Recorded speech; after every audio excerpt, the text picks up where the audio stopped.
ഉരുൾപൊട്ടൽ ദുരന്തത്തിൽ എല്ലാം നഷ്ടപ്പെട്ടവർക്ക് വയനാട്ടിലെ ക്യാമ്പിലെത്തി സൗജന്യമായി മൊബൈൽ ഫോണുകൾ നൽകിയ ചെങ്ങായിസ് വണ്ടൂർ എന്ന സംഘം അവിടെ സേവനങ്ങൾ തുടരുകയാണ്. ക്യാമ്പിലെ കൊച്ചുകുട്ടികൾ നെയ്ച്ചോറ് കഴിക്കണമെന്ന ആഗ്രഹം അവരോട് പങ്കുവച്ചപ്പോൾ അതും ഇത്തവണ ചെങ്ങായിസ് അവിടെ ഒരുക്കി നൽകി. കേരളം വയനാടിനൊപ്പം നിൽക്കുകയാണ്. ഓരോ ദിവസവും ക്യാമ്പുകളിലേക്ക് സഹായ സഹകരണങ്ങൾ പ്രവഹിച്ചുകൊണ്ടിരിക്കുകയാണ്. അങ്ങനെ സൗജന്യമായി മൊബൈൽ ഫോണുകൾ നൽകാൻ പോയതായിരുന്നു ചെങ്ങായിസ് വണ്ടൂർ കൂട്ടായ്മ. ക്യാമ്പിലെ കുട്ടികളാണ് നെയ്ച്ചോറും കോഴിയിറച്ചിയും കിട്ടുമോ എന്നൊരാഗ്രഹം കൂട്ടായ്മയിലെ സിറാജിനോട് അന്വേഷിച്ചത്.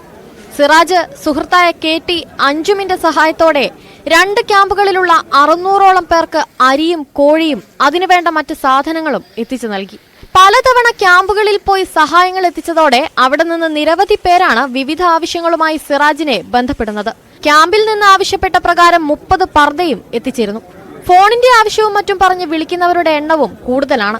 തുടർന്നും തങ്ങളാൽ കഴിയുന്ന സഹായം തുടരാനാണ് സിറാജിന്റെയും അഞ്ജുമിന്റെയും ചെങ്ങായിസിന്റെയും തീരുമാനം. ന്യൂസ് 18 മലപ്പുറം.